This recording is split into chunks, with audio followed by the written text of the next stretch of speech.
राधे राधे, जय श्रीमन नारायण, हरे कृष्णा। कैसे हैं आप लोग? आशा करती हूँ कि भगवान गणेश की असीम कृपा आप सभी को प्राप्त हो, आप सभी स्वस्थ हो, अच्छे हो। इसी कामना के साथ आज हम सुनेंगे बहुला चौथ या फिर गणेश चतुर्थी व्रत की कथा। बहुला चतुर्थी भाद्रपद मास के कृष्ण पक्ष की चतुर्थी तिथि को कहा जाता है।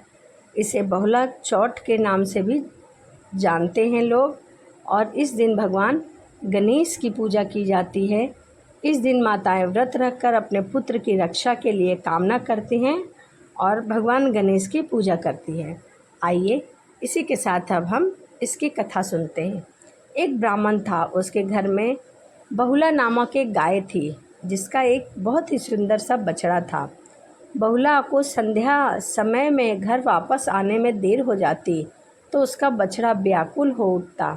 एक दिन वह घास चरते हुए अपने झुंड से बिछड़ गई और जंगल में काफ़ी दूर निकल गई। जंगल में वह अपने घर लौटने का रास्ता खोज रही थी कि अचानक उसके सामने एक खूंखार शेर आ गया। शेर ने बहुला पर झपटा मारा। तब बहुला उससे विनती करने लगी कि उसका एक छोटा सा बछड़ा है जो सुबह से उसकी राह देख रहा है। वह बहुत भूखा है, वह उसके दूध की प्रतीक्षा कर रहा है। कृपया वह मुझे जाने दें और मैं उसे दूध पिलाकर वापस आ जाऊंगी। तब आप मुझे खाकर अपनी भूख को शांत कर लेना। शेर को बहुला पर विश्वास नहीं था, वह वापस आएगी। तब बहुला ने सत्य और धर्म की शपथ ली और सिंह राज को विश्वास दिलाया कि वह वापस अपने बच्चे को दूध पिलाकर जरूर आएगी। शेर ने बहुला को उसके बछड़े के पास वापस जाने दिया। बहुला शीघ्रता से घर पहुंची, अपने बछड़े से स्नेह जताया, अपने बछड़े को शीघ्रता से दूध पिलाया और बहुत प्रेम किया। उसके बाद अपना वचन पूरा करने के लिए वह सिंह राज के समक्ष जाकर खड़ी हो गई। शेर को उसे अपने सामने देखकर बहुत हैरानी हुई, क्योंकि बहुत कम ही होते हैं जो वापस आते हैं। बहुला के वचन के सामने उसने अपना सिर झुकाया और खुशी से बहुला को वापस घर जाने दिया। बहुला कुशलता से घर लौट आई और प्रसन्नता से अपने बछड़े के साथ रहने लगी।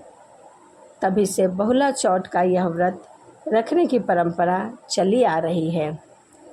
तो यह बहुला चौथ की शेर और बहुला गाय की कथा थी। आइए इसी के साथ एक कथा और हम सुनते हैं। पूर्व काल में राजाओं में श्रेष्ठ राजा नल थे। उनकी रूपवती रानी नाम की एक पत्नी थी जिसका नाम दमयंती था। शापवश राजा नल को सब कुछ खोना पड़ा और रानी के वियोग से संकट सहना पड़ा। तब दमयंती ने इस व्रत के प्रभाव से अपने पति को प्राप्त किया। राजा नल के ऊपर विपत्तियों का पहाड़ टूट पड़ा था। डाकुओं ने उनके महल से सभी धन, गजशाला, हाथी, घुड़साल के घोड़े हरण कर लिए तथा महल को अग्नि से जला दिया। राजा नल भी जुआ खेलकर सब कुछ पहले ही हार चुके थे। नल असहाय होकर रानी के साथ वन को चले गए। शापवश स्त्री से भी वियोग हो गया। कहीं राजा और कहीं रानी इधर से उधर भटक रहे थे, दुखी होकर घूम रहे थे। एक समय वन में दमयंती को महर्षि शरभंग के दर्शन हुए। दमयंती ने मुनि को हाथ जोड़कर नमस्कार किया और प्रार्थना की कि प्रभु मैं अपने पति से किस दिन और किस प्रकार मिलूंगी। और इतना कहने के बाद अपनी सारी कहानी बता दी। शरभंग मुनि बोले, दमयंती, भादों की चौथ को एक दंत गजानन की पूजा करना चाहिए। तुम भक्ति और श्रद्धा पूर्वक गणेश चौथ का व्रत करो, तुम्हारे स्वामी तुम्हें अवश्य मिलेंगे। शरभंग मुनि के कहने पर रानी दमयंती ने भादों की गणेश चौथ को व्रत आरंभ किया और 7 मास में ही अपने पुत्र और पति को प्राप्त कर लिया। इस व्रत के प्रभाव से नल और उनकी रानी को सभी सुख प्राप्त हुए। विघ्न का नाश करने वाले तथा सुख देने वाले यही सर्वोत्तम व्रत है। तो यह भाद्रपद के गणेश चौथ की कथा थी। तो वीडियो आपको कैसी लगी कमेंट में करके ज़रूर बताइएगा। तो चलिए इसी के साथ वीडियो को समाप्त करते हैं और मिलते हैं अगली वीडियो में। सभी को राधे राधे, जय श्रीमन नारायण, हरे कृष्णा।